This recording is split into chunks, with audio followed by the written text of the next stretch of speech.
Good evening to those at the Hendrick Hotel and to those watching us on YouTube. After the great debut at the Greystones Library, myself and my favorite Witty Wicklow writers, Jeroen Vandommele and Maria Stavropoulou, we were encouraged to run another workshop in person. So here we are. We have a couple of others coming up, not other writers, but other workshops, as well as another massive announcements. So stay with us if you are interested in the news, and also if you are into a discussion on writing affairs. Before I launch the chat, I want to let you know that you are part of it. So for those on the premises, there will be a Q&A at the end, meaning after our readings, which are now a crucial part of this workshop. And for those on the live stream, the chat box is open, waiting for your input. If you haven't subscribed, please do so, and you can also consider joining a membership plan to unlock special features. Jeroen and Maria, you guys reminded me of a Man-O-War gig I attended back in the days when I had hair and could headbang properly. In that show, one of the guitarists, he played with a broken leg. Of course, the singer or the front man, he presented it as the result of wild motorcycling. He wouldn't dare mention that the mate injured himself while he was gardening. It wouldn't look good, for a heavy metal star. So to kick off, Jeroen, I propose we will have a Man-O-War moment. Okay? Yeah, what? We're going to headbang without hair? But don't worry, people. I'm not going to ask Jeroen to sing Hail, Hail, Hail and Kill. Why not? Maybe at the end. Yeah. I'm just keen to know, my friend, how are you coping with not being able to write after starting the year writing furiously? Yeah, it's been an interesting one. So as you can see, I've got a nice little hand injury.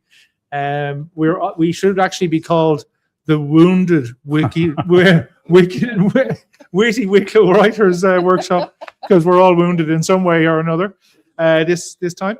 I got injured last week while out running, trying to be healthy and all that stuff. Tripped and I've damaged my hand. So it's been a really strange week, and I think I found out that writing has become really important to me because I have not been able to do it. It's been very, very difficult to do it. Even though Maria showed me a way of dictating into my phone, which works, but I've realized that I actually type so slowly it allows me to form my thoughts while I'm typing, whereas when I speak into the phone, it's way too fast, and it doesn't come out very well. So it's been really tricky. Yesterday, I was able to write my first paragraph because I was able to type again. How did that feel? It was like a weight off my shoulders. It was. I was so kind of happy. Was there a before and after?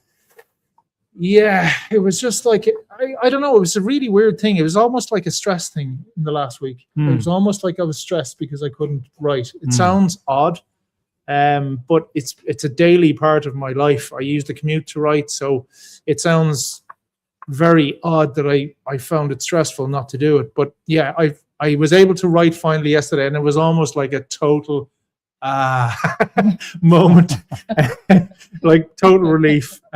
So nice to be able to get back into it. What stunned me is how much writing has become a part of my daily routine, and how much it's become a part of everything that I do now has to involve some element of writing. So from coming a year ago, where I only started writing a year ago, I think that's a huge deal, that every day now I feel like I have to write in some form or another.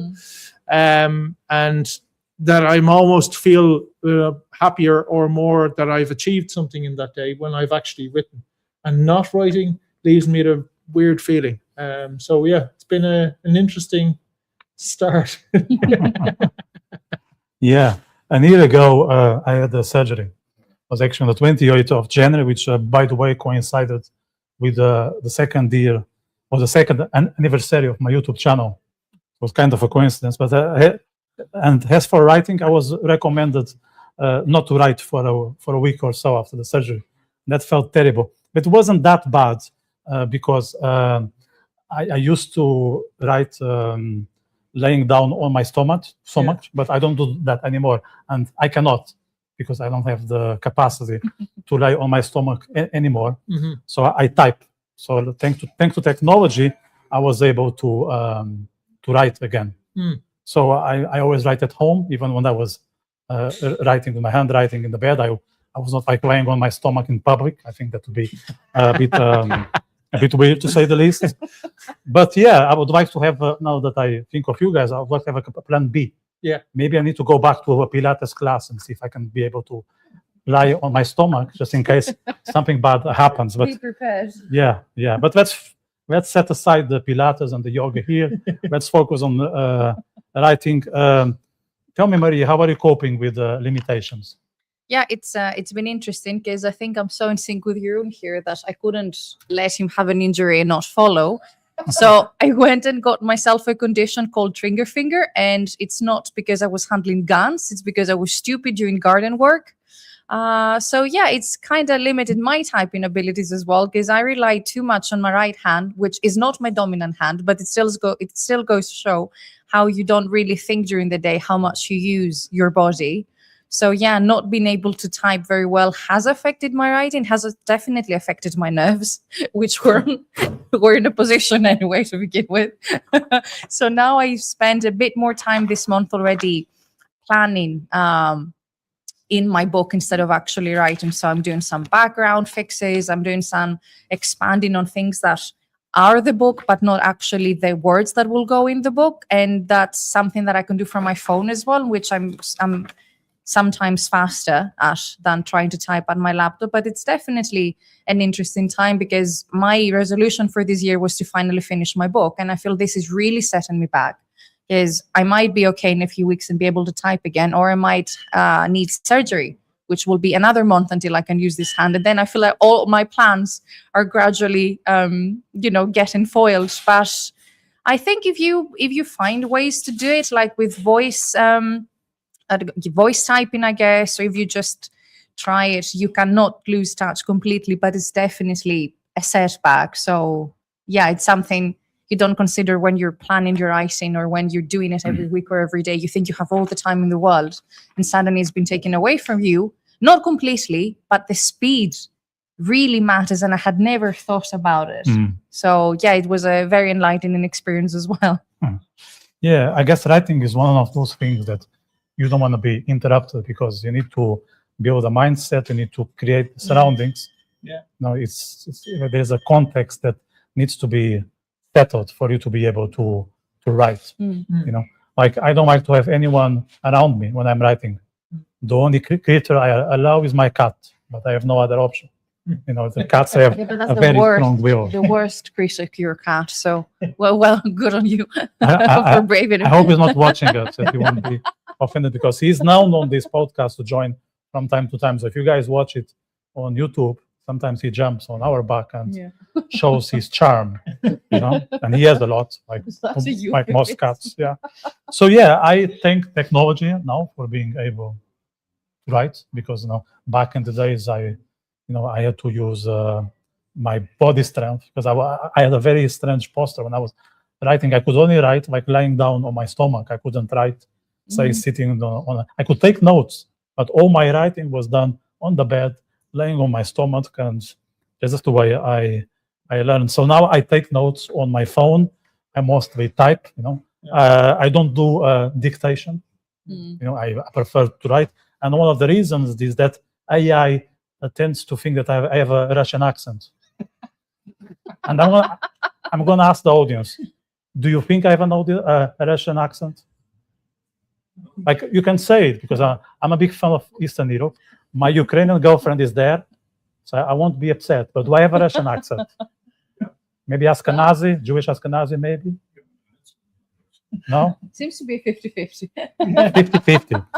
I think it's too much Dostoevsky in my youth. I think that's the reason. Yes. Yeah, it's very far from Russia. But talking of notable writers, there are two next to me. But talking of notable writers from the past, Voltaire, he was very obsessed with writing. Okay, he was so obsessed that he was even dictating to his servant while he was dressing up, because he didn't want to miss a moment. He wanted to make sure that he could finish all his books, even when he was injured or he was busy with other things. So he would dictate to his servant, and the servants will write on his behalf. Now, I assume you guys don't have servants, okay? Well, Have you considered a device to help you? yeah, like I said, I mean, I've tried to use my phone and tried to use dictation, and I found it actually nearly more frustrating because, yeah, I realized that it's the actual act of writing or the actual act of typing that seems to get my words where they need to be. I found when I was dictating, I was going way too fast and I couldn't even follow myself. So like, I was like, well, how is this going to follow me? And how is this going to actually write what I'm I think I watch a lot of Ben Shapiro. No? But yeah, so I considered it, and I really wanted to do it because I was desperate to get some words down in some way, shape, or form. But it's not going to be the way of the future, I think, for me. I think it's going to be still going to be just manually writing like I have always done. I don't see it being kind of replacing that. I wouldn't. Yeah, I'd be like, yeah, I know it's there in case it happens. Yes, but it's not a choice thing, you know. And because I've actually realized that it's the act of writing that is the important thing to me. Like, it's just getting the words on paper, but the actual, you know, sitting down and saying, right, that this is what I'm going to do for the next period of time, whatever it is. It's that I enjoy. So therefore, when you're using a device, it takes that enjoyment out a little bit. Yeah. So can we say that writing is a physical act? I think so. Yeah, I think so. But I'm an old-fashioned guy. I'm very old. I'm not very technologically advanced. So it is for me. Yes. For other people, it might not be, but it is for me. I can attest your statement, because we are friends for, let's say, 10 years, to make it simple, and your progress is nearly none. Yeah. And I'm proud of that. And we are still friends. Yeah, as a friend. Yeah. So, yeah, I know he'll never replace me with a robot. So No, good. I'm proud of that. Now you have witnesses now. I have witnesses. Yes. Yeah. Jeroen, Maria, I think you are more into technology than the two of us together. So maybe you can shed some light on. Yeah, no, the only light I can show is that I don't like technology. I follow it because I feel I have to, but I'm very upset that we're not doing our writing and our translations in pen and paper anymore. So yeah, I type because it is faster, but sometimes I think that if I was writing everything, I would be better at it. So at some point I might just try it until I get trigger finger in my other hand, perhaps. No, but we'll see. I remember now that my grandfather wrote some books, and because back in the day they didn't have the option to type, at least when first he started, he would dictate it to my grandmother. So now it's weird because you have someone's voice in someone's handwriting, and it's very interesting because we have some of these notes yet, and it's really interesting to see the thought process, because you wouldn't have the notes on the finished thing. You would have the scratch that, write it again. So it's very, very interesting to see. I think maybe that would help you improve, because now you just type it and then you erase everything that was before sometimes, and it's not the same anymore. And you can't go around, I think, writing your book and having an alternative for every second sentence. So when you type, you have to make decisions faster, I think, than when you're writing it out. And yeah, I feel with this, what we call a temporary disability, at least, I feel that some of the choices I can't make anymore. So it just, again, we go back to the technology helps, but depends on your way of writing. I guess some people might find it way more helpful, but I do think it takes some of the brain work out. Yeah, I can relate to that. I think it's good to have choices in general, not just in writing, but in when it comes to life. That things go one way, at least you can go the other. That for instance, the two of us, we write in two languages. I don't know if you are also write in Dutch or not. Yeah, I have written in Dutch, small pieces of poetry and stuff like that, but not a lot. But it's something I want to explore more. Definitely, and maybe some of the other languages as well. But in English, I'm more comfortable with writing Yes. in English. Yes. Yeah. Um, I also see the difference. Like I still do some handwriting, not a lot, but I feel that I go back to the previous me, because the previous me used to write with my hands. yeah, So there are some aspects of myself that are not that present, but they will return if I go back to the old habits. I think that's normal. Yeah. Also, if I'm writing in Portugal, I think there is some aspects of me that somehow rejoin me, Yeah. and they will influence my writing. And it's not always a decision; it's just a consequence of the whole act and the surroundings.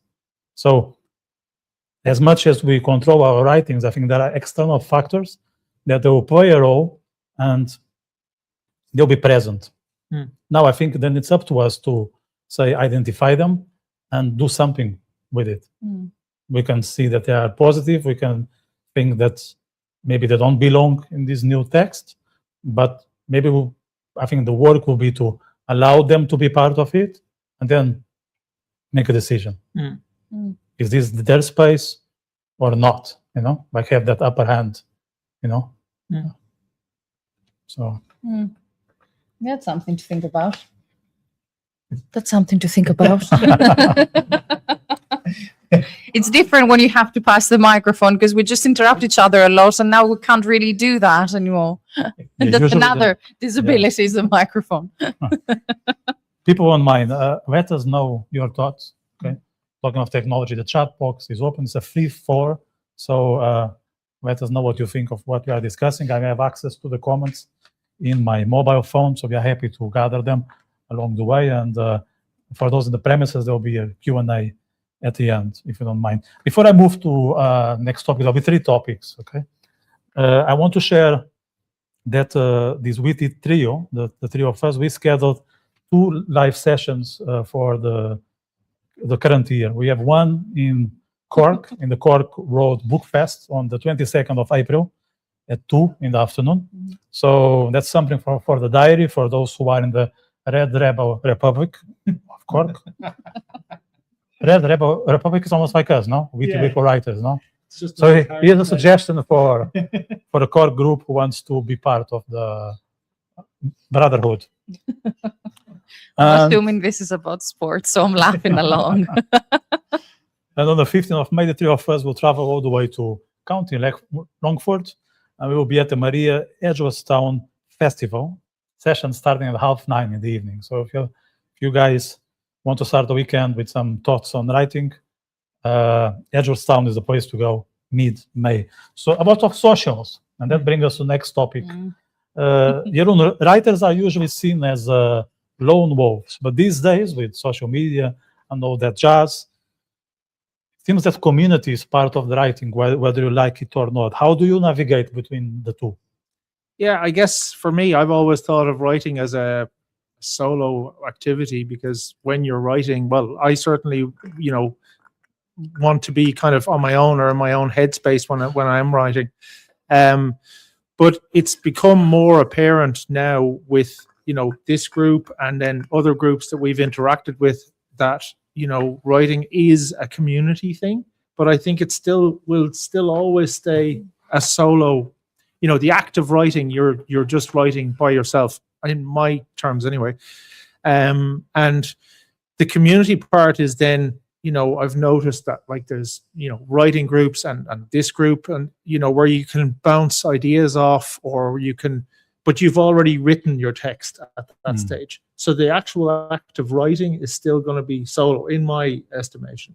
But there is a community. What's interesting for me is that when you meet people in a group or in a writer's group, all of them writing different material, I really like to kind of, like just see, well, how are they doing with it, or what are they doing, that kind of thing. But the actual act of writing for me is going to be still solo.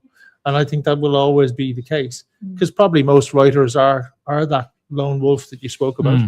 But the community part is really where you're in a group and you're learning from others, or you're kind of, also one thing that I've found certainly has helped me is that when I've had the writer's block, which every writer has at some point, when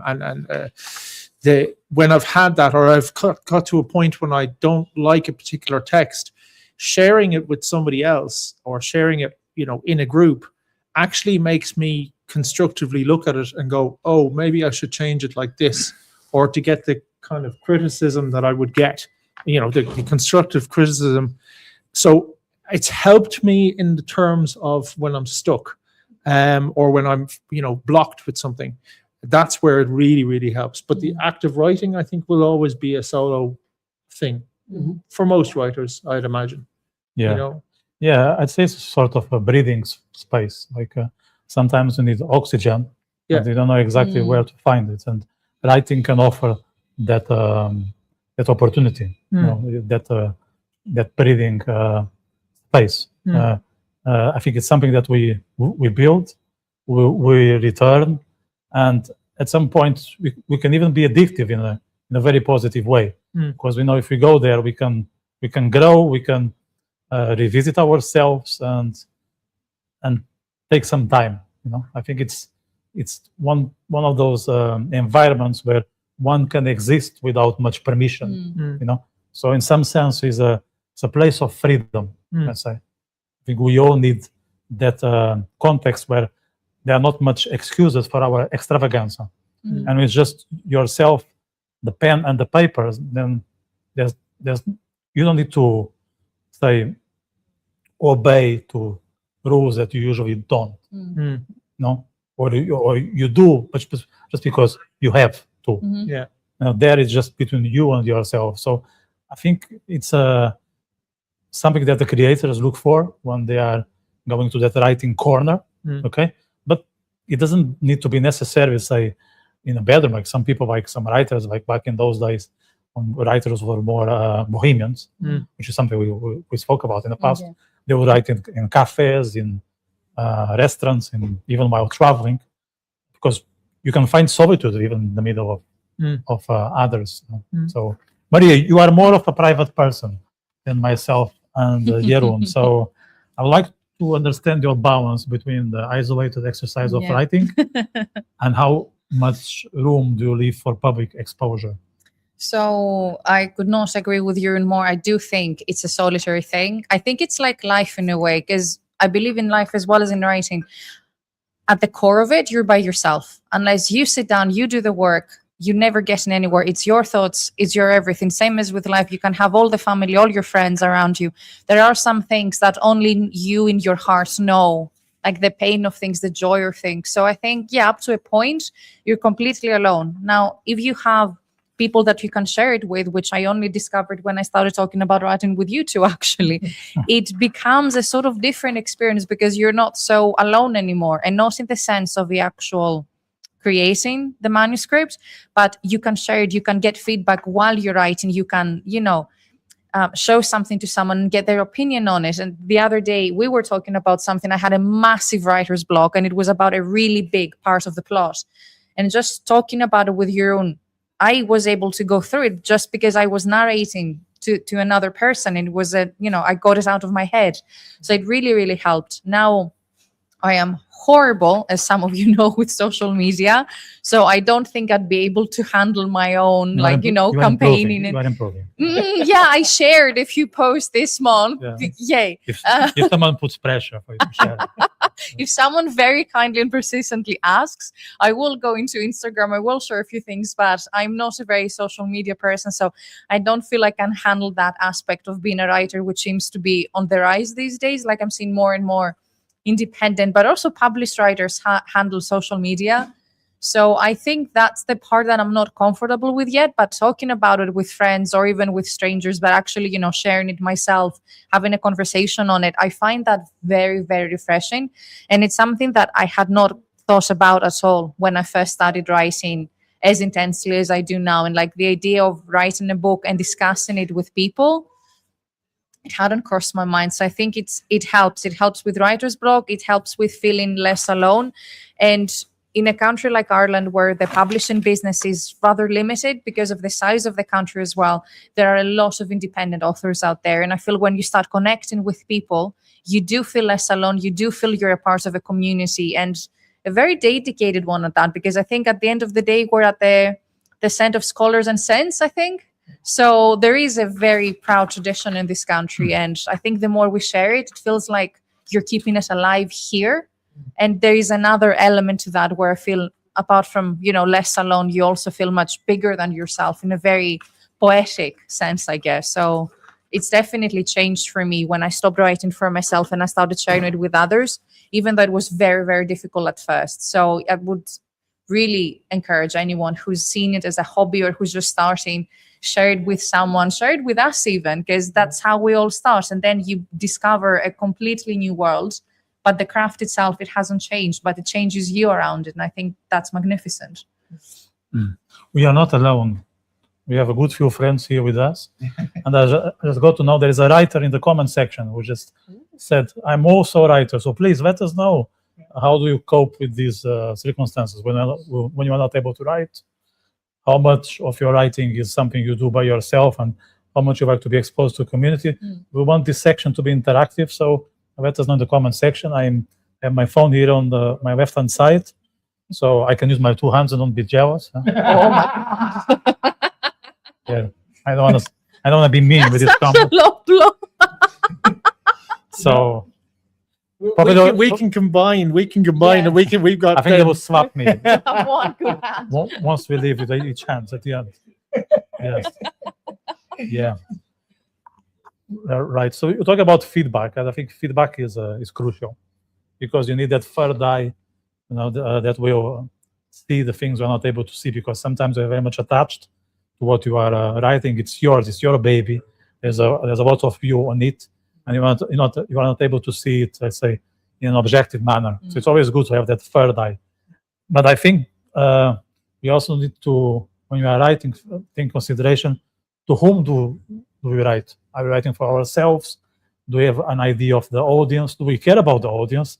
And on a more profound level, I think you're also interested in, why do we write? That's a $1 million question for writers. Now, I remember why I started to write back in those days when I was 16 and I had hair. I was writing because I couldn't sing. I wanted to sing. So my Manowar dream is now way over. And I just put all my eggs on writing. Why do you write, guys? Is there a why? Who wants to start? Well, I think we've discussed that before. I think for me, I started writing because I realized after many years of people saying to me that I had a story, that I should actually write it down before I forget it all. And it's not logged. So I started writing really for my son, because I wanted him to understand his dad. That was kind of where it started from. And because I realized that I had a story to write, and that's kind of why I started writing. And then, I mean, we've said that before as well, but writing in a certain way is kind of therapy. It's creative. You look at things in a different way when you write them down.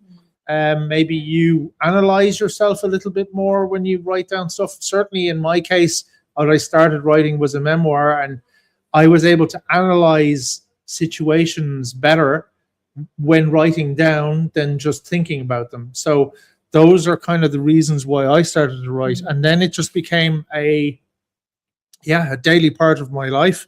But those were my motivations to start writing. That was where I started. And also, funnily enough, it was a kind of a New Year's resolution. Like, I just, after years of people saying to me, you have to write some of this stuff down.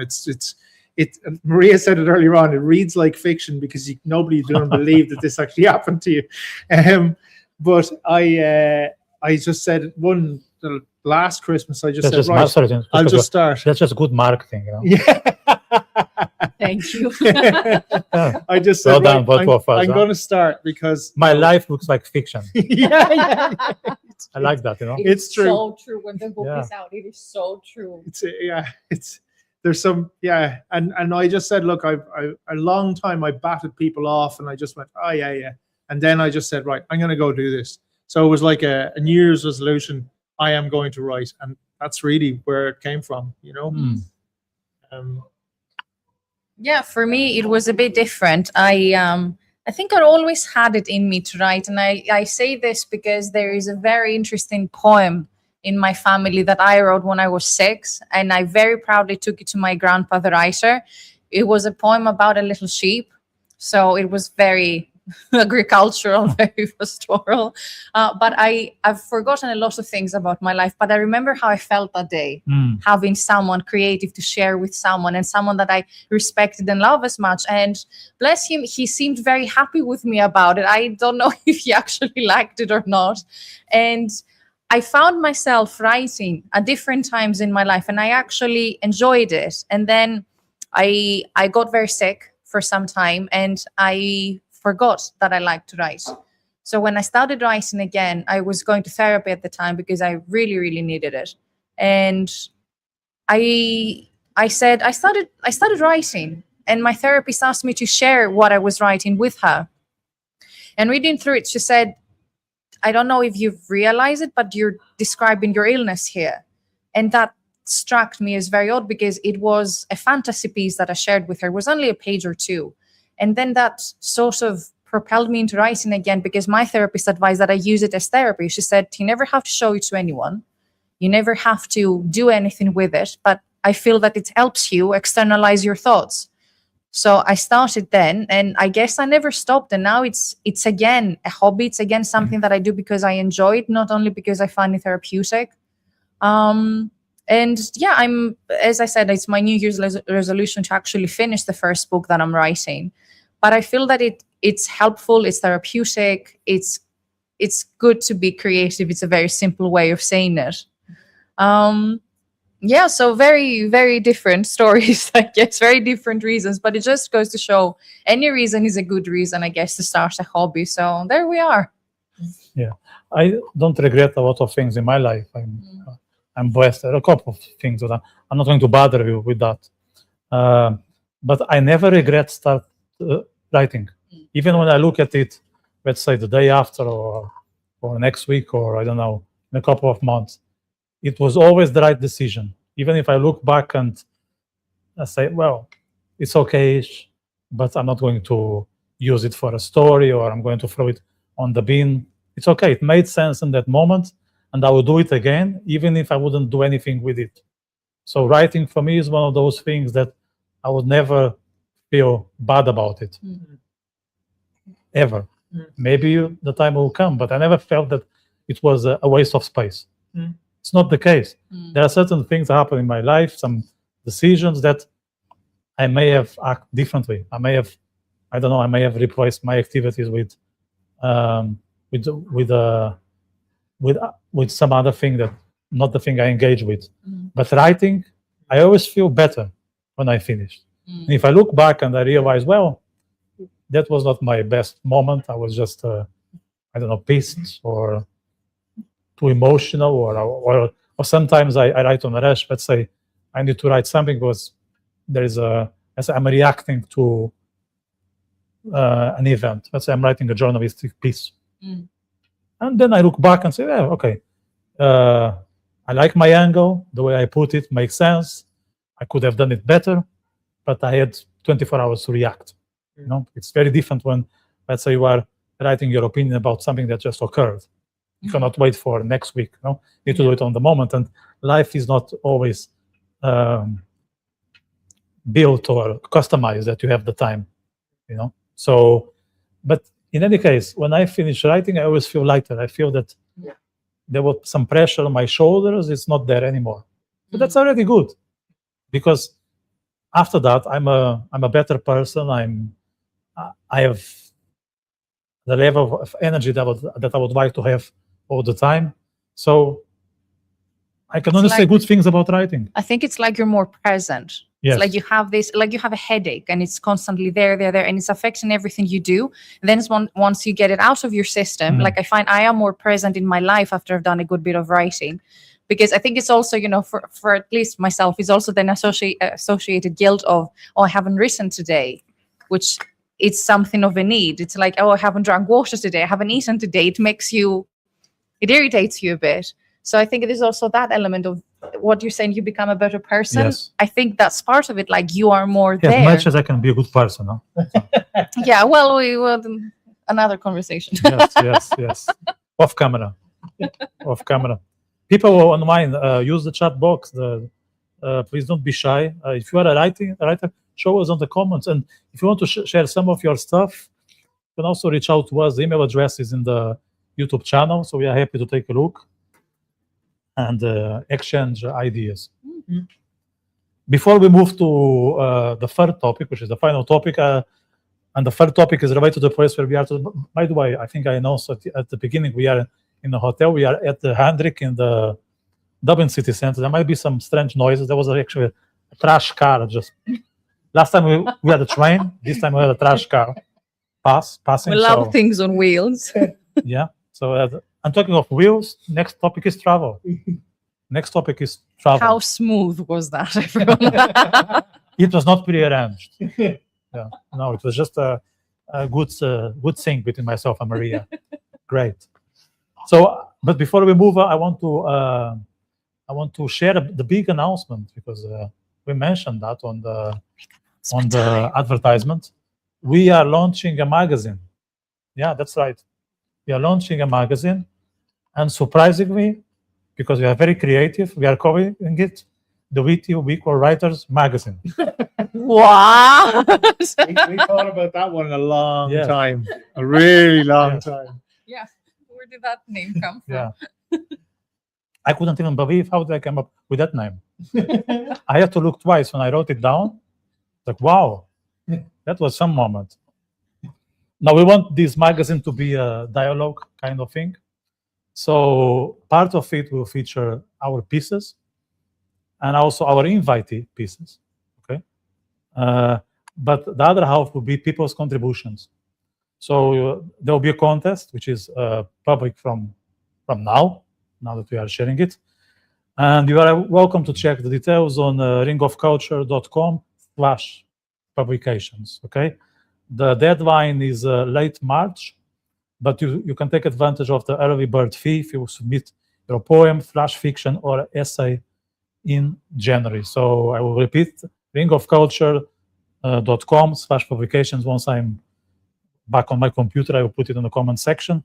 So yeah, we are very eager to read your stuff. The idea is to have the magazine out by May or June. That's the idea. So the invite is there for everyone watching us. Let's talk about travel. So for some writers, traveling is an inspiration. For others, is disruption. And there is a third group. What do you think that travel represents for that group, that third group? It's not inspiration. It's not disruption. It's both. It's just travel. That's all that means. Nothing else. Only travel. So, Jeroen, where do you position yourself when it comes to travel? Well, I find that travel inspires my writing, because I like to take in, something from another, let's say, country or another experience to try and bring it into my writing. So it's very inspirational. But I find when I'm traveling, it's difficult to write. So when I'm traveling, I tend to be on holiday or away, and I find that it's difficult to find the time to sit down and write when I'm traveling. And then I have that guilty feeling that Maria spoke about, where I'm like, I should be writing something. But I've kind of said to myself, well, now when I'm traveling, I'm on a break, or I'm on holidays, or whatever it is. So I'm not going to write. I'm consciously not going to write, but I am looking for inspiration around me, or I am looking at certain scenarios. Or what I find recently that I really I get kind of inspired by watching daily scenarios unfold around me. So because I write on the train, I used to put on my headphones and shut out all the sound. Now I don't. I'm listening to a conversation. I'm hearing something going on in the corner of the train. So just for people, watch out if you are traveling from Greystones to Dublin in the morning. You know? You might appear in some Might appear in a writing book, somewhere. Yeah. Yes. But I find that travel does that to me. It makes me, I'm looking for new things. I'm watching out for new, I don't know, conversations, situations, human situations. And now I really try to aim in on those, like little things that happen on a day-to-day basis. For me, that's like food for my writing. You know what I mean? Like I've 3 short stories that I've written just, in the last couple of weeks, where they were all little interactions, human interactions that, innocuous. Nothing was happening really, but I was like, oh, I'm going to write that down. That's actually kind of cool. I'm definitely going to write that. So I get inspired by travel, but I find it very difficult to write while I'm traveling, except if I'm traveling for work, because then it's like, great, I've got a laptop, and what am I doing anyway? That's like, I'm just sitting in an airport killing time. So then I could write. But if I'm on a holiday, then I can't do that, It's an interesting one, and I get a lot from travel, but I can't write it down when I'm traveling. Yeah. Well, I define myself as a travel writer with a twist. What it means is when I write travel books, I'm not just describing what I see or what comes along the way, not just landscapes that encounters I might have, but I add a lot of reflections and opinions about the things that I perceive as I travel. But I know, Maria, you are a fantasy writer, so I'll be interested in seeing how these 2 universes meet. I think for the first time in forever, when it comes to writing topics, I'm going to agree with you, because we're usually have the exact opposite. Like he sets 5 minutes or 10 or 15 in his day to write. I write whenever I fancy it. He has structure. I have not. He writes a genre. I write the opposite one. So for the first time, I'm going to agree with you, and I'm going to say that I don't feel like writing when I travel, but it's a really big source of inspiration, especially the family arguments. I'm not saying that I make them fight, but just if they happen to. No, just joking. It's just every human interaction, you start really noticing when you start writing as well, because you want your characters to feel real as well. And if I stay within myself, if I stay as private and as isolated as I feel sometimes, all my characters are going to sound the same. They're going to say things the exact same way. They're going to use the same vocabulary. They're going to have the same reactions, because that's how I react. That's the words I use. So the more you go out there and you just observe other people and interact with them, you get to learn, which I find you become more acceptable and more open to the way other people react or how they may perceive a situation. Like, I think you go for, oh, this is like the only appropriate response to that happening, to I see how that person reacted very differently, or I see why they, got angry instead of, jumping to help, for example, first. So it's very, very interesting to observe what people do and what they say and how they say it. But I do find that I'm much less likely to sit down and write and that's when I'm visiting family, which I do a few times a year. If I'm going on a little trip with my husband, then I will sit down and write, because for me, it's an entirely different setting. We'll usually go somewhere where we're close to the sea, and I find that very inspiring. So a purely relaxation trip, I find that helps. I think everything else, family or business, I'm not as likely to engage to it. But I really value every bit of travel, because even, I was in my hometown recently as well. And the sights of my hometown is something that I've forgotten a little bit. So now it gave me ideas on how to build a city, how a storefront should look like, even the simplest thing. So I think it's very, very useful. And then I said to myself, it's like, when you're cooking, there's a time where you cut the ingredients and there's a time where you do the actual cooking, for example. And that's what it feels for me. Traveling is getting the ingredients all together, and then the actual cooking, no matter when I do it, it's better that it's well structured and inspired rather than me sitting down and just having no visual images. Because I mostly write fantasy, visual images are everything. So I find it better. It used to scare me more. I would only focus on the fact that I'm not really writing when I travel, but now I really appreciate the knowledge and the imagery that I get when I'm not at home, or I'm not in Ireland at least, or in Dublin. Yeah. One of my biggest dilemmas when I'm traveling is that I want to write, but if I'm writing, then I'm not observing. And I'm not very good at multitasking. As a typical man, you can only do one, and if you do it well, it's already good. So I end up writing because I think I'm better at writing than I am at living, I would say. So I tend to feel guilty. So and then, of course, if you feel guilty, your emotions go wrong, and then the whole thing will be a nightmare. So for me, the best way to use the trips for working material is just to take notes, and once I have the right environment, do something with it. That's why I think these devices are very, very, very useful, because I can type the thoughts that cross my mind and then do something with it. Poetry maybe, because all you need is just a draft, let's say, and you know that the final draft won't be what you are writing, because poetry, as much as inspiration based, it needs to be revisited. So poetry is okay, but let's say something that requires discipline, structure, and a full understanding from end to end of what you are doing, then I don't think it will happen during traveling. For instance, I wrote a book about my Trans-Siberian trip. That's probably where my Russian accent comes from. Sorry, Dostoevsky, if Dostoevsky is watching us. And I wrote on the spot. But it was intentional. I said, I'm going to write while I'm here.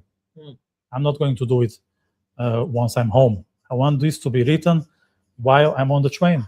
Yeah. I think that was shitloads of time, because it takes 6 days.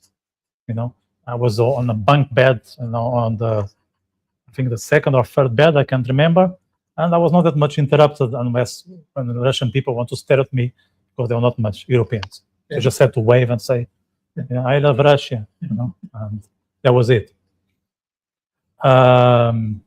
So yeah, you need to find that that good balance. So we are both non-Irish. So Jeroen is Flemish. Yeah. Maria is Greek, and I'm Russian. Sorry, I'm Portuguese. So when you guys visit home, okay, is that material for you to write, or is it just a totally different experience? Yeah, that's a good question. I guess I'm very lucky in that I'm very at home here, as you can hear by my accent. I've been here for a long time, and I'm very at home there too. So, is it material? It is in certain aspects, yes. In terms of, for instance, like I love the architecture in my home city.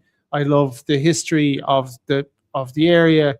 So there is inspiration in that way, but I think that I probably get more from a trip to somewhere where I've never been before, or just traveling outside. I would get more inspiration from that. But I do also kind of get inspiration just by people I know or by situations I've been in, but probably more when I'm traveling not home, if you get me. Yeah. So, I would get more inspiration from going somewhere where I've never been before. Yeah. Because you're not used to it. It's something new. It's a new environment. It's a new stimulus, I suppose. Yeah. And therefore, I would definitely get more of that if I'm traveling somewhere where I don't live or where I'm not home. Yeah. And I wrote a lot in hotels. No, in those days where I could write while I was lying on my stomach, those days are gone. But let's not talk about health. We don't want this to be the Wounded Wicklow Writers Workshop. I want to know your Greek experience, Maria, because to me, and I know the Portuguese, Greek, and the Russian culture are very similar. I don't know. I could talk about the Russian today. I think it can be overwhelming because people talk a lot. They don't really give you some space because they want to take advantage that you are there. And for them, it's just normal to be available and be open. There's nothing wrong about it. Just the way we are. Yeah.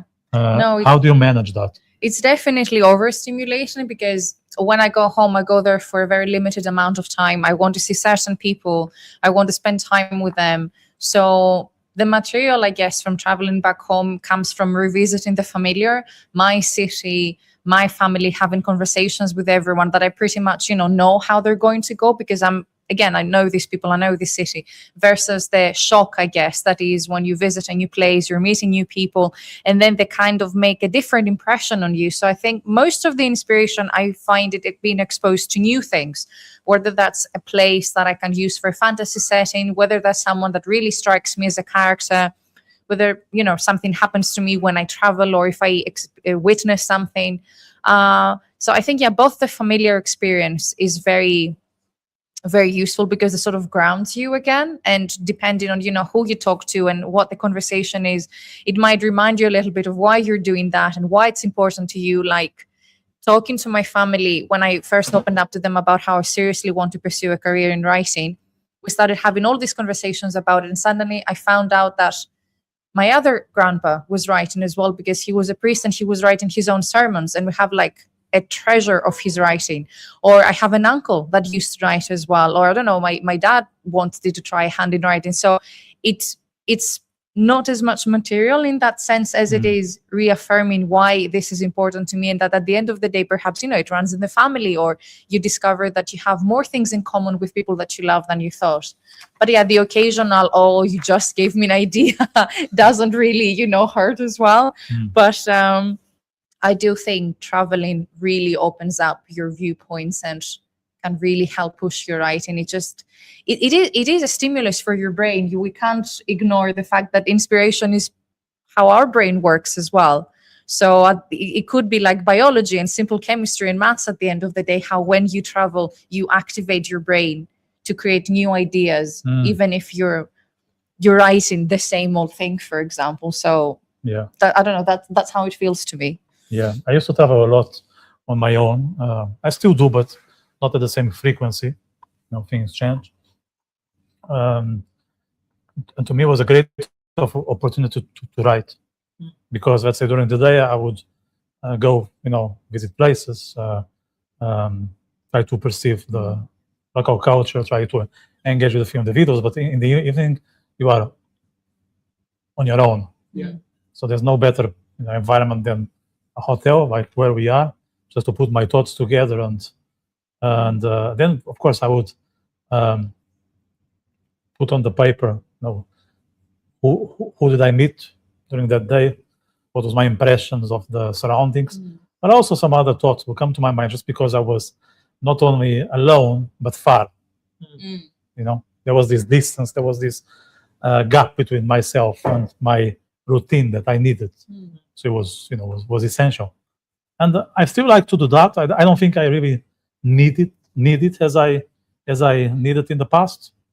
I think I'm not saying I'm done with that, but I don't have the same appetite. But it's still something I fancy, and I like hotels. I think hotels for me they're inspiring. I like the idea to sleep in a place where others did. There's something pleasant about it. It's like this. I can do I think it's a good analogy with books. I love secondhand books, not because they are cheaper. That's good. But not only that, I like the idea that someone used that object before I'm using it right now. And I was even considering the other day, because I'm starting to lack space to have all my books. Should I give them away? And that would be yes, please. to you. Yes, yes. I'm a hoarder. I found already the solution. And yeah, maybe I'll start giving away to Maria. That's it. Everyone will be happy, including my girlfriend will be happy because we are lacking space. At the My moment. husband won't. Well, it's 3 against 1, John. Sorry. No. Democracy.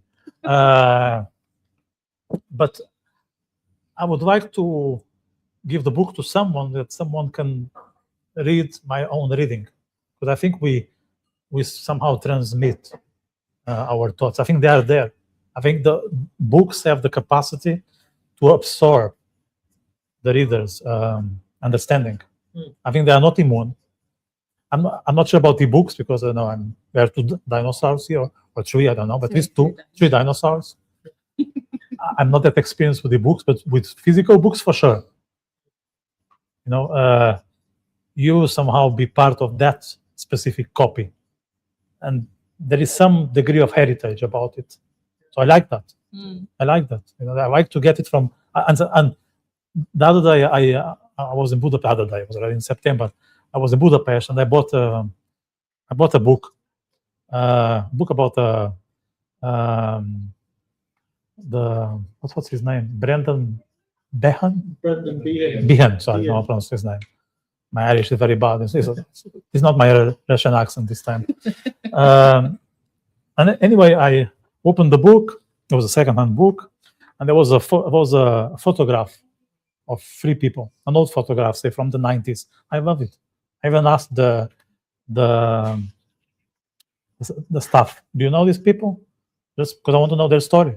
Unfortunately, I don't, and I spent, I swear, at least 10 minutes trying to know who they are just by looking at them. Just me, it's just weird. I'm weird, so nothing unusual, no? Nothing. Do you guys like secondhand books or not really? I love secondhand books. I absolutely love them. And I think when you read a book, everybody has their own opinion of a book or their own experience in a book and their own experience of whatever the writer was trying to communicate. So to me, one of the wonderful things about a book is that, yes, somebody else has read it before, but they have a totally different experience than you have. So they've read exactly the same words. And if you have a conversation with that person about that book, you're kind of going, well, you're looking at this in a very different way. So yeah, no, I love secondhand books. They're great. Like secondhand records for me as well. That's another thing that I love to have.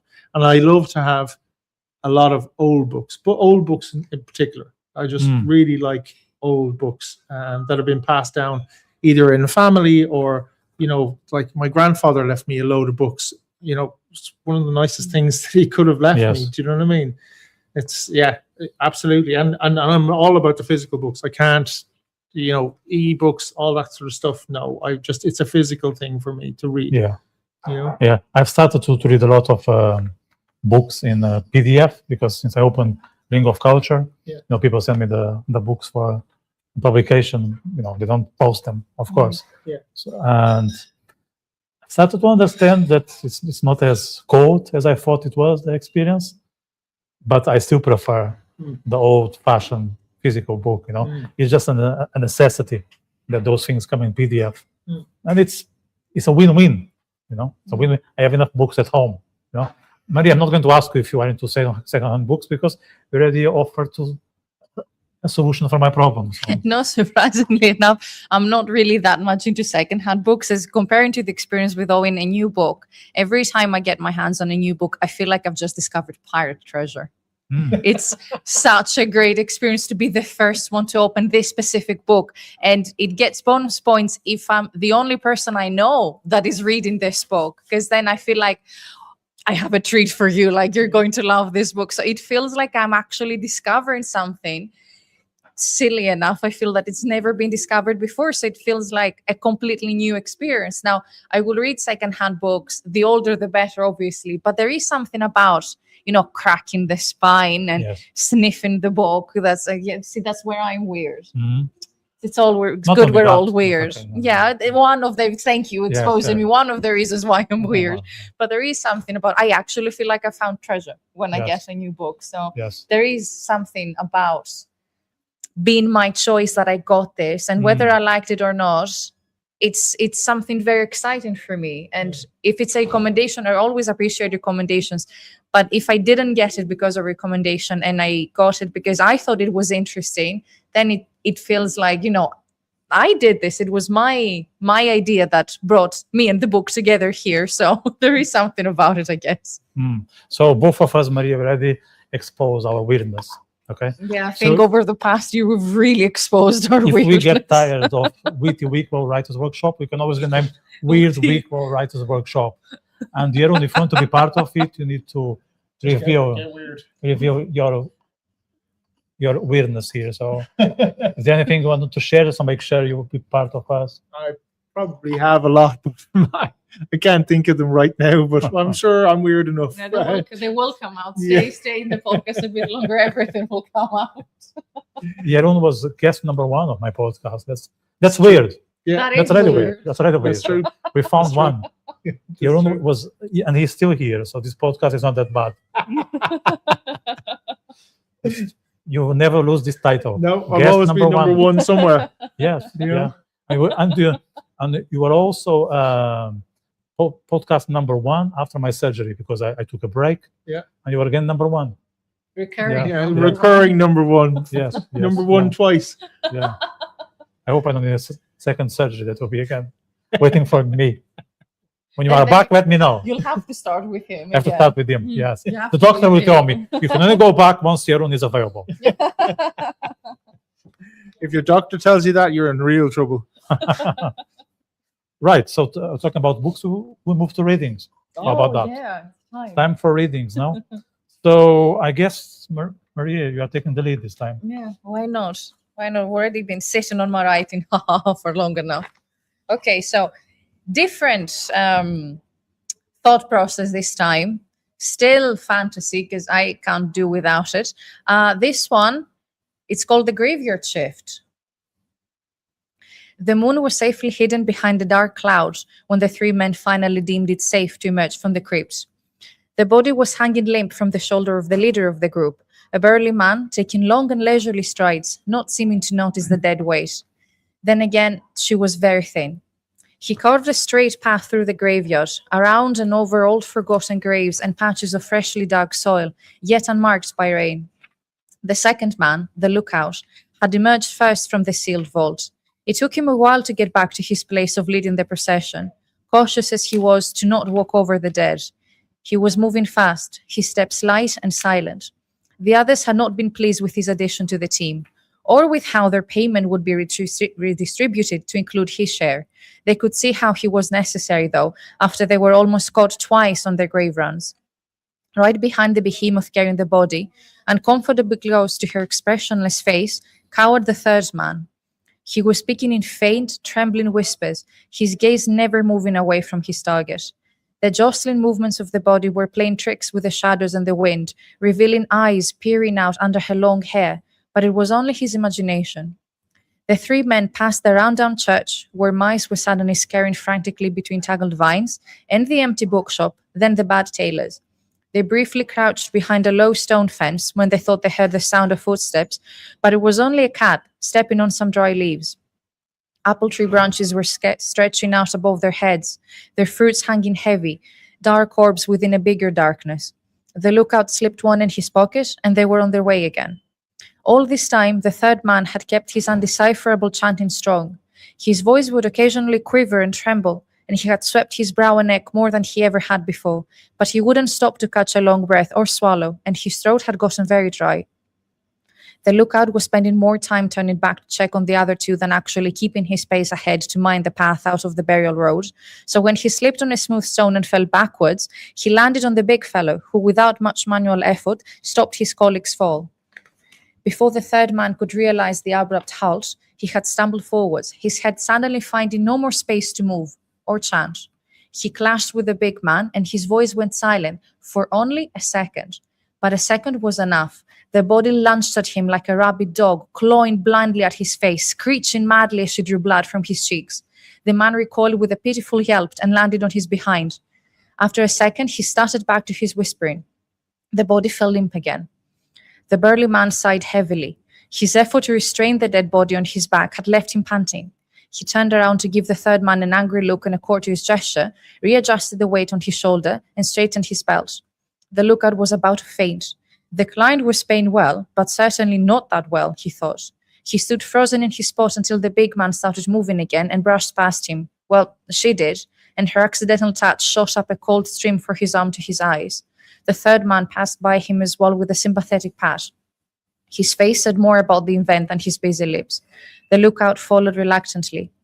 An eternity later, they found themselves on the edge of the bog and made a brief stop for the big man to move the body once more and give another warning look to the third man, who was stepping away from the direction of the swinging woman, half shrieking the part of the chant he was on at the time.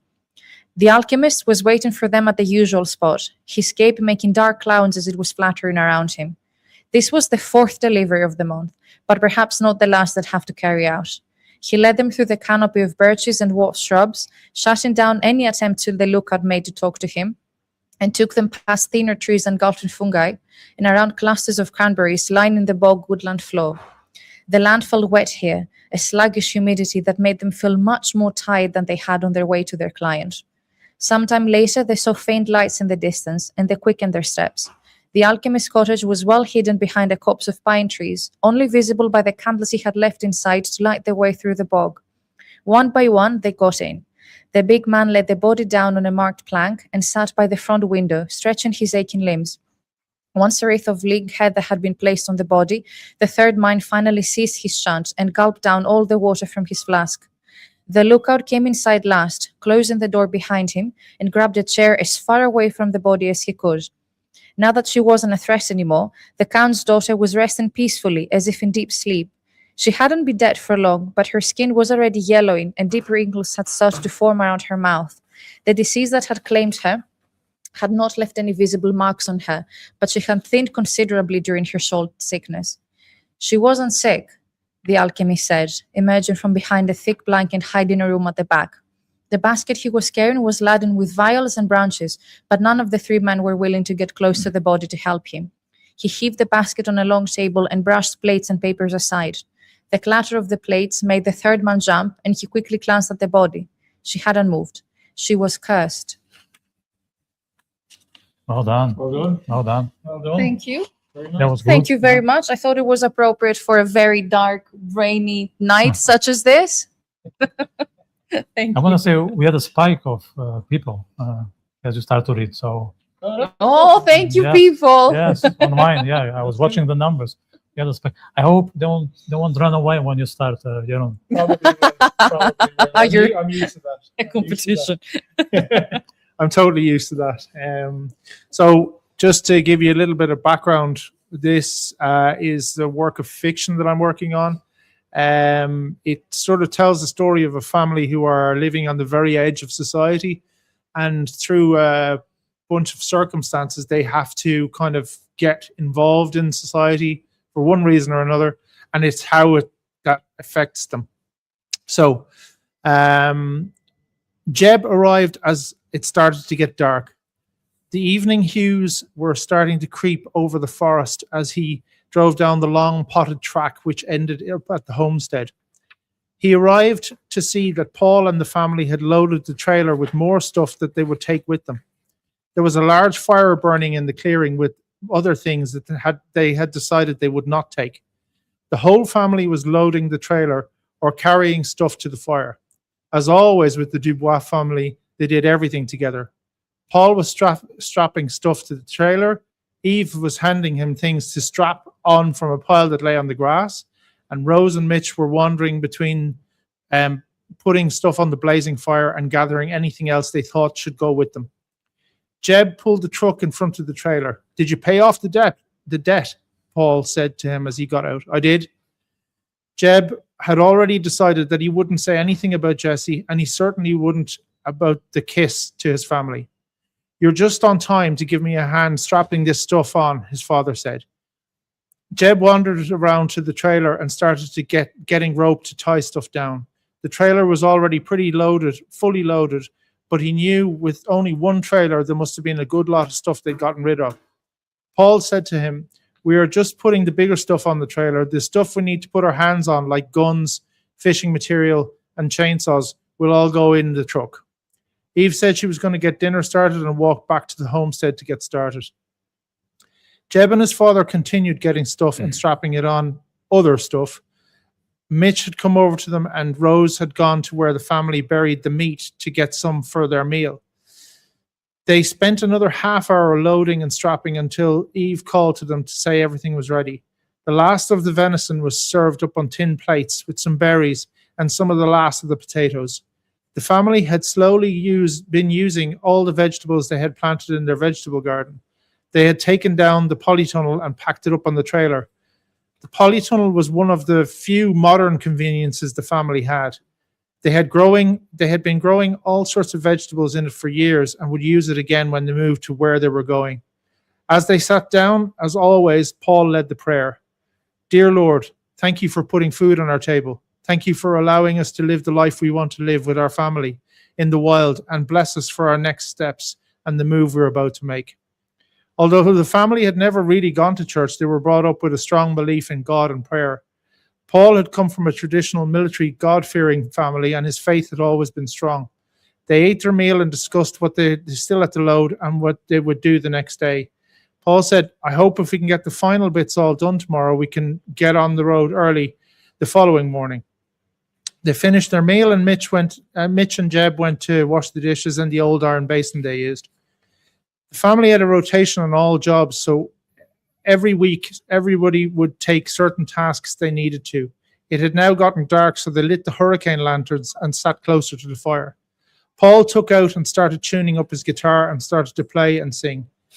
Pretty soon all the family were singing with him. They sang old rock and roll songs and country songs from when Paul and Eve were young. Mitch, as usual, was whittling some wood and creating something while singing. Rose was cleaning her gun.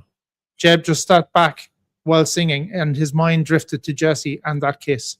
He smiled and sat back with a feeling of immense happiness. Well done. Very good. Yeah, Very good. your It's voice is another great fantastic. book. Yeah. Yeah. I cannot imagine you being the new Man of War vocalist, but I think our audiobook will do very well. Put people to sleep, I think. That would be very useful as well. There's a lot of insomnia out there. We have. I'm just checking the comments. We have people now saying where are they based as they watch us. There is a gentleman watching us from Porto in Portugal. Okay. Yeah, beautiful city, fantastic football team. Yeah. A bit biased with that, Just a little biased. just a bit, and someone from India. So yeah, very much international Okay, tonight. That's great. brilliant. And whoever is watching us now, let us know where you buy. We are in rainy Dublin, so even if the weather is warm, we won't take offense. I'll be reading a couple of my prose poems from my book that I have here with me, Harry Kernoff's Guests. This is a collection of prose poems inspired by and I swear I didn't do this on purpose, Jewish, Russian, Irish painter, Harry Kernoff. I usually say Jewish-Irish on 1 minute, but yeah, he was originally Russian. And I have a few copies for sale, and signing is €20 each. I accept cash. Cash is king. And I also take Revolut and PayPal. People on mine can order via email at info@ringofculture.com. The book contains reproductions of Harry Kernoff's paintings. I will show one. Okay. So if not for my words, you can purchase the book for Harry Kernoff's works. Okay. Sorry, whose works? Harry Kernoff. Yeah, that's a painter. Yeah. So I'm going to read 2 poems. Yeah, I'm going to start with the Whiskey Row Ring Sand. Okay, for the people on the premises, probably all familiar with Ring Sand. Is there someone from Ring Sand? Someone smiling there, very happy? No? Or maybe you have some romantic story from Ring Sand. I don't. And it's not romantic what I'm going to share. So I wrote the following. In Ringsend, an island surrounded on all sides by the English, whiskey lived with all the carefree refinements that are so dear to Celtic festivities, with no great concerns about the calendar or business. Life wished to flow by slowly, as far away as it could hasten, nearer to perfection, with the wisdom of the one who knows himself and his situation, and makes of the place where he finds himself his single and discreet trophy. Having vanity would be similar to that practiced in the Stone Age, with neither concrete nor Brittany. Possibly the swans insist on us paying them attention with their necks. Nothing else is differentiated from anything. The isles they bat in their own waters and feed on that which floats in the archipelago. They humiliate the sea, they kill it, without leaving a drop of blood or sweat. I changed a couple of words, but that's too much Leonard Cohen. But anyway, That paints a very nice picture. no one knows it. What, Leonard Cohen? No, He was much better than me. I'm not a critic, and I'm not your poem. Yeah, thank you. And only the second one, and that's Dublin Girl. He's Dublin Girl. There must be more Dublin girls in these premises. And Dublin Girl no longer has reasons to be exiled from the Emerald Isle, to wander in search of life, lost, neither in the promised land of America for those who fled the pogrom, nor in England, which without moving declared that it was leaving. Dublin Girl may perhaps go away for a while, shop in New York, or drink a few jars in California, or even visit her cousins who live in Australia. Always with that relaxed air of the person about to travel, as if she were about to catch the tram. Even so, Dublin Girl she will miss home.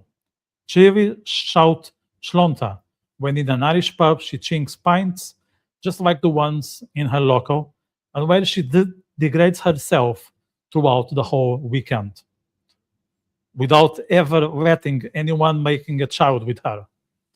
If she does, she'll have to go to London or Belfast to burst the rage she holds in her belly, before they ruin the reputation of a generation which resuscitated a tiger thought to be on the verge of extinction. A generation as European as it is home-loving. Well done. Nice. Very nice. Thank you. Very nice. So yeah, if someone is interested, I'm very happy to sign the book for you. It's €20. I have people online. You can order. I will sign for you as well. Just let me know your name if you want the name to be part of the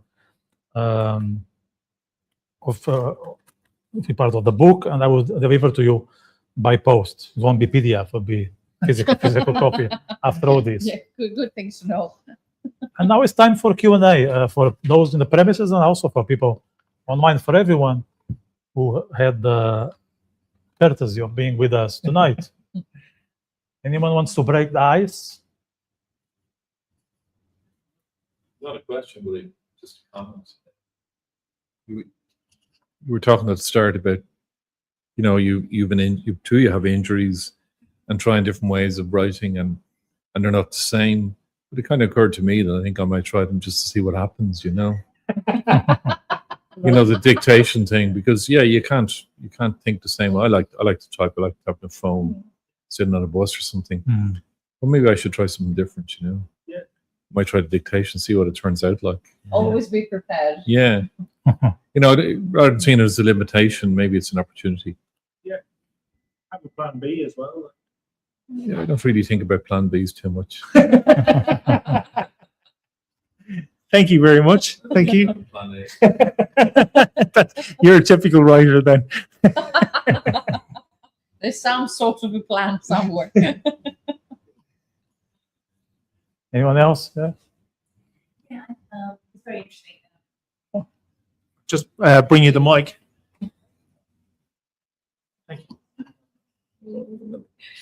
Yes, wonderful. Thank you so much. Hope this helps in hearing me a bit better. Yeah, no, it's really interesting. And I thought it was just very open of you to really speak about how writing helps your mental health. You Yes. know, it is January. It's all about mental health and all of that kind of stuff. And how you spoke about the isolation, I suppose, of writing about your personal family circles and how you have to go outside of that comfort zone into the real world, as opposed to interact with real people and real situations. Money. It's interesting that, how much of this writing is for a career, because readership is down. I mean, the data shows that reading for pleasure is like 40% down, I think now. People are just not I mean, look, everyone's online. Attention spans are decreasing. I know reading's exciting, but has it become kind of a very solo thing and more of a therapy rather than a career? I'd like you to speak to that, please. Yeah. Maybe each of you. Thank you. Thank you. Anyone wants to? I just want to say one thing on the mental health before we get into money. Okay, money matters a lot, but mental health is first. Yeah. Okay. You mentioned that we owe a lot of our mental health to the writing. So imagine how crazy we will be without writing.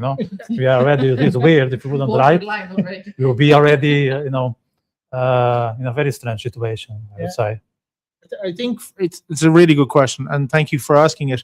I think for me, that's exactly why part of the motivation of being a writer. It's not exactly that I'm going to make money out of it. It's not exactly that I'm going to make a career out of it. I have a job. I do other things. But it's more for the... Oh, sorry. It's more for the actual art of writing. I know that's like, I'm not trying to sound like noble and like I'm trying to, but I love reading and I love writing, and I think it is dying, but I think it's to keep that going, to keep the next generation interested in it, to keep other people who maybe haven't been affected by reading and writing, to bring them in. Because you're absolutely right, we are going towards digital everything, and look around you. But it's to keep that, because I think it's such a valuable thing that we have in us, and it's here. Reading is it's like a lifeblood, and writing has become that for me. So it's not for a career. It's not really for money. It's more for the art of it, if you like. That's my personal opinion. I think I have to agree with that as well. Like, I think money will allow you to write more, because I think, at least for Jeroen and myself, and realizing how much we love it came at a time of our lives where we had careers already. So for myself, I'm continuing my main career and I'm doing this on the side for the moment. But if it led to being a main career, I would absolutely love that. But I don't think I would completely drop my current career, which is teaching foreign languages and translation at the moment. But I do think if you really, really love it, and especially if you're one of us and it has helped with your mental health as well, a career will just allow you to do more of it. And it is a thing that a concern that I have sometimes. If it turned out as a career, would I not like it as much? Because then, anything that becomes your job, you always run the risk of seeing it as your job, and then you don't want to do it as much. But I'd like to try. I'd like to see for myself if I would end up hating it or, feeling pushed and pressured by it or not. But I really believe that our society would be a better place if we all did what we loved.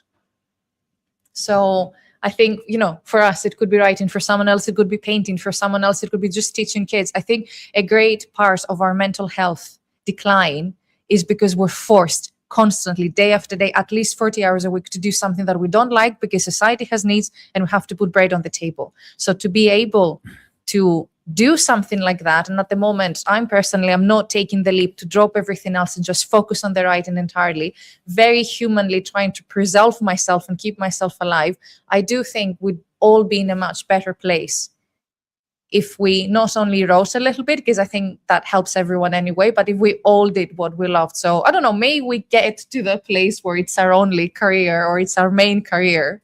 But yeah, I think Mm.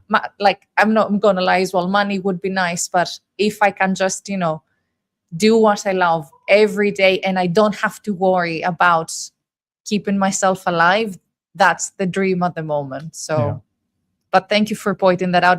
It's very good to be honest about. Like I would be lying if I said no, I could do it for free. No, I kind of need to eat. But I'd love it as much to take the chances that I'm taking, trying to make a career out of it. But even if it never happens, the benefits that I've gotten out of it, even being here and sharing that with all of you, it would have not happened if I hadn't opened my mouth one day and said to people, I actually like to write. So massive benefits already. It's why I'm honestly encouraging everyone I meet and we talk about things like that. Like share your hobby with people. You never know what opportunities will come your way, and it doesn't have to be monetary. But really, really good question. Made me think of a couple of things I hadn't realized actually. So thank you very much. Yeah, so you touch base on one danger, which is when the writing becomes your profession, you may not enjoy it as much. It happens with all the hobbies that turn into your main source of income. The other danger I see on that, and to me it's even scarier, is if I depend on my writing to eat, then I need to write what people want to read. There is no longer a place of freedom. No, I'm not writing what I wish. I'm writing what people are aiming to read. So is it something I'm interested? Because for that I can go back and have a job. I can do what the society wants me to do. I'm not interested in that. I hate when they tell me what to do, think or say. That's what I hate the most in life. So if I would have to write to pay my mortgage, yes, I'll be happy to have more time, but I'll be concerned with the idea that, well, if I express this point of view or I'm somehow violent, maybe I will turn off a few people. And without that people, how am I going to make it to the end of the month? So I'm a bit uncomfortable with that idea. Now, there could be a middle ground where you are able to write the books you want, at the same time you are successful enough to put food on the table. Some writers manage, very few. I would say it's not even 1%. It's way less than that. And fair play to them. Fair play to them. And perhaps it's not a bad idea to depend a bit or depend to a certain degree of the reader to be able to make a living, because you need to be tested. If you're just writing for the sake of writing, maybe you become autistic. You don't want that either. You want to feel some pressure. So maybe you need to feel that there is a reader out there. There will be an impact if the reader walks away, but you'll still be able to put food on the table. So by that, you are still being yourself as a writer, but you are conscious that it's not just you and yourself. There's someone else part of the game, and that crowd matters. So yes, I would fancy the idea of writing being a bigger piece of my life, and nowadays it's way bigger than it was in the past. But I also like the idea of writing being something that I do as a vehicle to support others that are in the same industry as I am. So I think if you only write, you are only conscious about or concerned about your own venture. It's always a positive thing to work on something that is bigger than you. Otherwise, you may end up selfish and bitter and not the nicest person to be around. You don't want that to you at all. Some people will go that route. I think they regret. Sooner or later, they regret. You need company. You are no one on your own.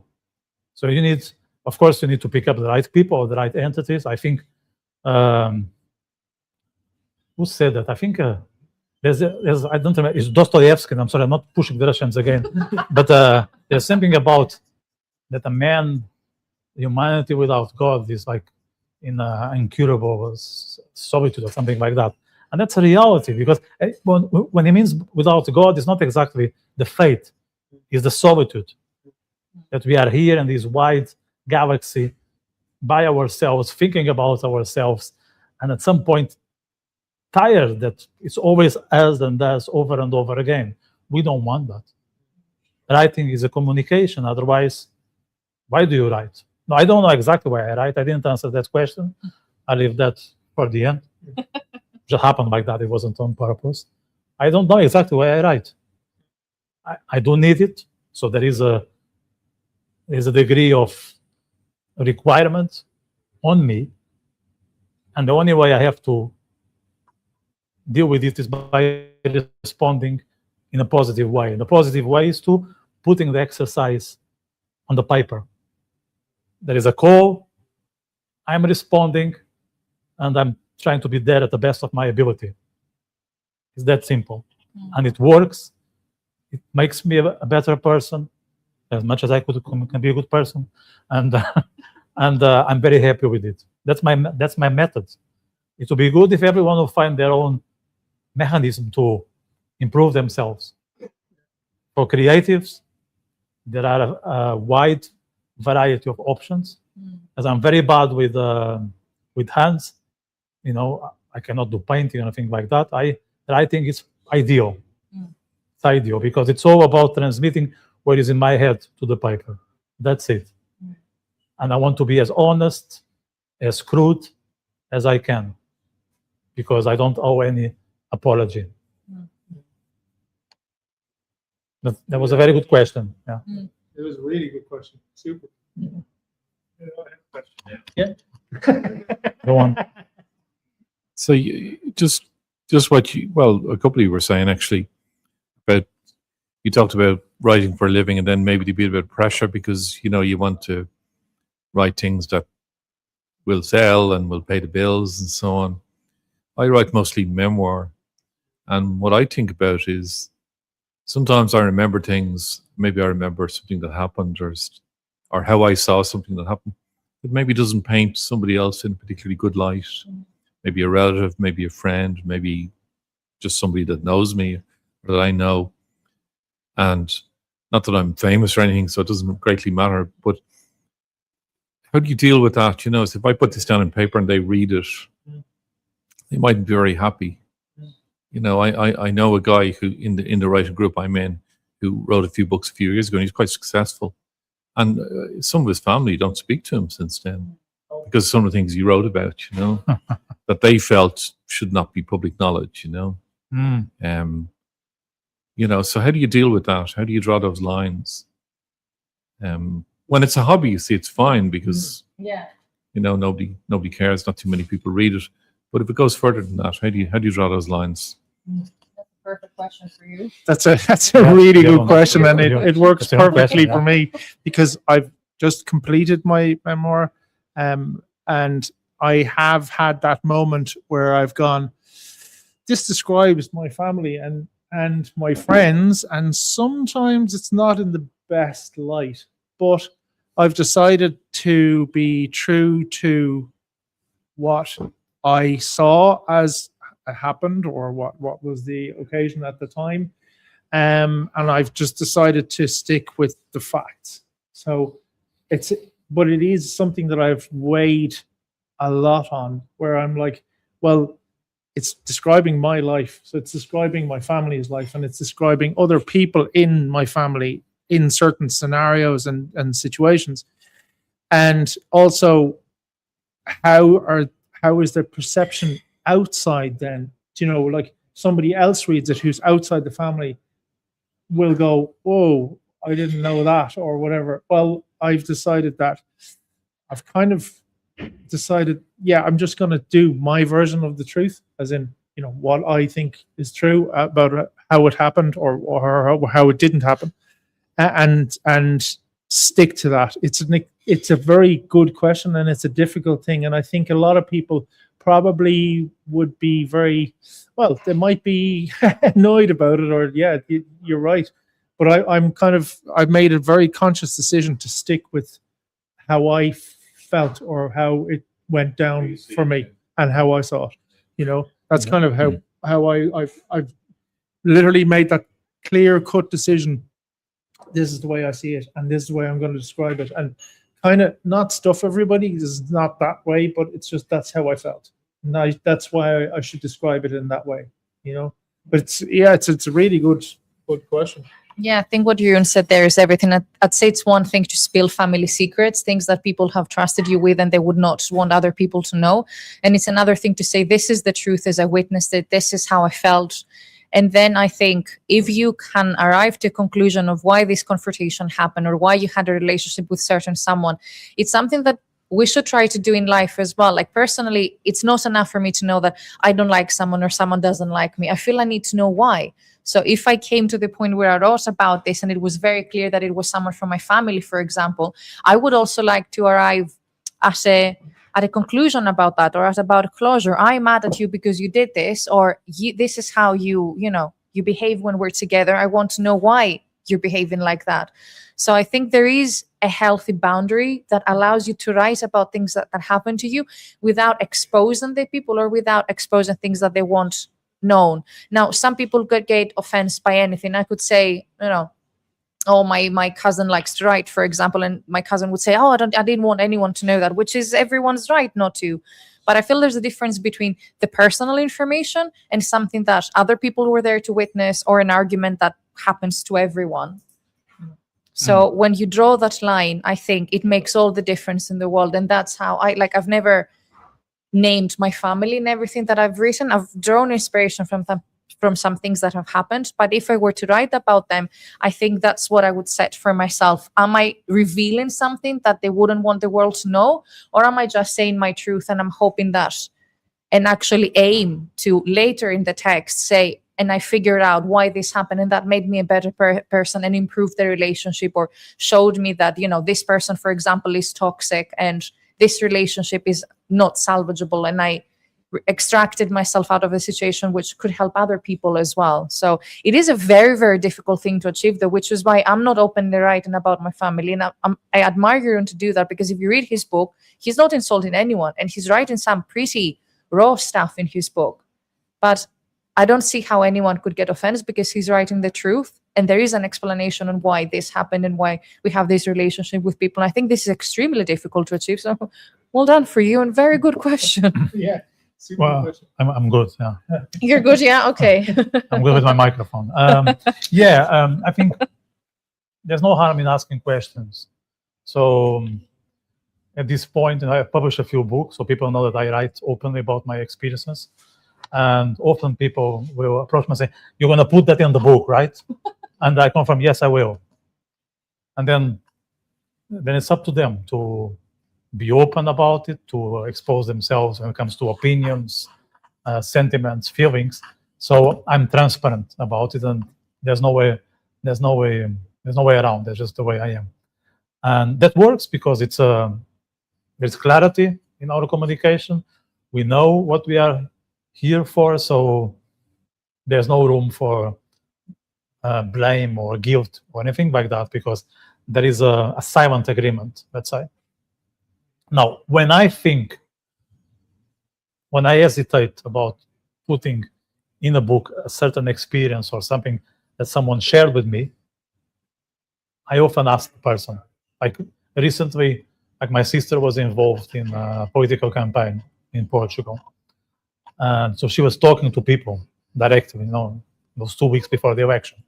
I was very interested in what sort of feedback she got from individuals. And I know she's exposed, very local level, but she is. So I asked her, would you let me know what sort of feedback did you receive from the other citizens? And tell me, can I put that on a book? Can I say that on camera? Just let me know, because I know that there's a lot of you on this, and I don't want to compromise your reputation or your image. And that's okay if she tells me, look, what I'm going to share is just between the two of us. So she told me there are no secrets here, you can do whatever you want with this material, fine. But because I was aware that it wasn't that straightforward, so I asked the question. That's what I do. I just do an assessment. And to be honest, I've been writing and publishing for more than a decade. I didn't have any major issues. Some people were not totally happy, but they're not totally happy with other things I did. So you just want more, and vice versa. Sometimes we don't meet people's expectations, and vice versa. I think handwriting could be one of them. So if it's too sensitive, or I think I can put a person in trouble, I ask a question first, and if I get the consent, great. I may incorrectly judge it and then use it for my own memoirs or whatever, and then okay, I will be accountable. But I think clear communication is essential, and if that happens, we'll prevent all the hassle. Mhm. Anyone else? No? On mine? No more questions on mine. So I think with everyone's permission, I'm going to put an end in this workshop. I just want to thank the Hendrick for hosting us tonight. It was a great pleasure to be in a hotel lobby, new experience. Yeah. We are eager to repeat it. If there is any other hotel out there, reach out to us. You can reach out using our social media or emailing info@ringofculture.com, which is a cultural venture I just opened in October or November. And I also want to extend my gratitude to the Greystones Guide, Poetry Ireland, the Irish Jewish community, and the Wicklow Times for promoting our event in their platform. So with that, I say goodbye to everyone. I want to thank you guys for being here with us in the premises. I want to thank the viewers on mine. We had a good audience. I hope I can see others in Cork, Longford, and beyond. And I wish everyone a good evening. And I need to switch it off somehow, and I forgot that I did have to. Technology dinosaurs. Say something in between. Right? Say something. There's nothing more to say about seeing you trying to end the stream. It's so cool. I saw it. You wanted to finalize with a couple No, of I words. just wanted to stay a minute on the Yes. technology that is not within our grasp. Hopefully the writing is, but you tell us in the comments, I guess. I love to finish with Maria's words. I think it's totally different. Very inspiring. Yes, yeah. There's one workshop that doesn't finish with Maria's words. There is another one that finishes with yours, and the latter is way better, Ah. way better, especially okay, in a hotel sure. lobby. Especially in a hotel lobby. Yeah. Goodbye, everyone. Thank you.